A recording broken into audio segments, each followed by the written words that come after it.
Telugu audio Bible నిర్గమకాండము 33వ అధ్యాయము. మరియు యెహోవా మోషేతో ఇట్లనెను, నీవు ఐగుప్తు దేశం నుండి తోడుకొని వచ్చిన ప్రజలను బయలుదేరి నేను అబ్రహాముతోనూ ఇస్సాకుతోనూ యాకోబుతోనూ ప్రమాణము చేసి నీ సంతానమునకు దీనినిచ్చెదనని చెప్పిన పాలు తేనెలు ప్రవహించు దేశమునకు లేచిపోండి. నేను నీకు ముందుగా దూతను పంపి కనానీయులను, అమోరీయులను, హిత్తీయులను, పెరిజ్జీయులను, హివ్వీయులను, ఎబూసీయులను వెళ్ళగొట్టెదను. మీరు లోబడనొల్లని ప్రజలు గనుక నేను మీతో కూడా రాను. త్రోవలో మిమ్మును సంహరించదనేమో అని మోషేతో చెప్పెను. ప్రజలు ఆ దుర్వార్తను విని దుఃఖించిరి. ఎవడునూ ఆభరణములను ధరించుకొనలేదు. కాగా యెహోవా మోషేతో ఇట్లనెను, నీవు ఇశ్రాయేలీయులతో, మీరు లోబడనొల్లని ప్రజలు, ఒక క్షణమాత్రము నేను మీ నడుమకు వచ్చితినా మిమ్మును నిర్మూలము చేసేదను గనుక మిమ్మును ఏమి చేయవలెనో అది నాకు తెలియనట్లు మీ ఆభరణములను మీ మీద నుండి తీసివేయుడి అని చెప్పుమనెను. కాబట్టి ఇశ్రాయేలీయులు హోరేబు కొండ యొద్ద తమ ఆభరణములను తీసివేసిరి.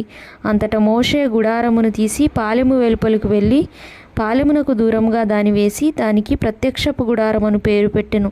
యెహోవాను వెదికిన ప్రతివాడును పాలెమునకు వెలుపలనున్న ఆ ప్రత్యక్షపు గుడారమునకు వెళ్ళుచూ వచ్చెను. మోషే ఆ గుడారమునకు వెళ్ళినప్పుడు ప్రజలందరూ లేచి ప్రతివాడు తన గుడారపు ద్వారమందు నిలిచి అతడు ఆ గుడారములోనికి పోవు వరకు అతని వెనుక తట్టు నిదానించి చూచుచుండెను. మోషే ఆ గుడారంలోనికి పోయినప్పుడు మేఘస్తంభము దిగి ఆ గుడారపు ద్వారమందు నిలువగా యెహోవా మోషేతో మాటలాడుచుండెను. ప్రజలందరూ ఆ మేఘస్తంభము ఆ గుడారపు ద్వారమున నిలుచుట చూచి లేచి ప్రతివాడును తన గుడారపు ద్వారమందు నమస్కారము చేయుచుండిరి. మనుష్యుడు తన స్నేహితునితో మాటలాడునట్లు యెహోవా మోషేతో ముఖాముఖిగా మాటలాడుచుండెను. తరువాత అతడు పాలెంలోనికి తిరిగి వచ్చుచుండెను. అతని పరిచారకుడును నూను కుమారుడునైన యెహోషువ అను యవనస్తుడు గుడారంలో నుండి వెలుపలికి రాలేదు. మోషే యెహోవాతో ఇట్లనెను, చూడుము, ఈ ప్రజలను తోడుకొని పొమ్మని నీవు నాతో చెప్పుచున్నావు గాని నాతో ఎవరిని పంపెదవో అది నాకు తెలుపలేదు. నేను నీ పేరును బట్టి నిన్ను ఎరిగి ఉన్నాననియు నా కటాక్షము నీకు కలిగినదనియు చెప్పిది కదా.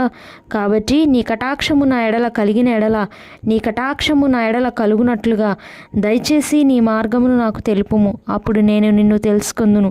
చిత్తగించుము, ఈ జనము నీ ప్రజలే కదా అనెను.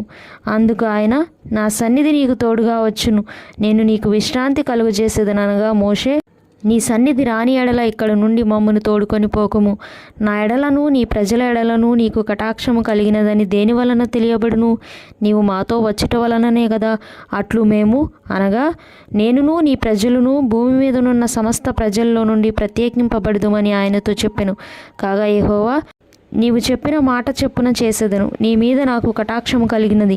నీ పేరును బట్టి నిన్ను ఎరుగుదునని మోషేతో చెప్పగా అతడు, దయచేసి నీ మహిమను నాకు చూపుమనగా ఆయన, నా మంచితనమంతయు నీ ఎదుట కనపరచెదను. యెహోవాను నా నామమును నీ ఎదుట ప్రకటించెదను. నేను కరుణించువాని కరుణించెదను, ఎవని యందు కనికరపడెదనో వాని యందు కనికరపడెదనెను.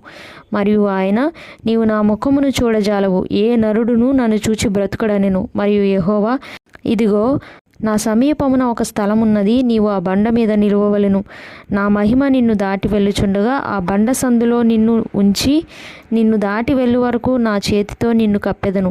నేను నా చెయ్యి తీసిన తరువాత నా వెనుక పార్శ్వమును చూచెదవు గాని నా ముఖము నీకు కనబడదని మోషేతో చెప్పెను.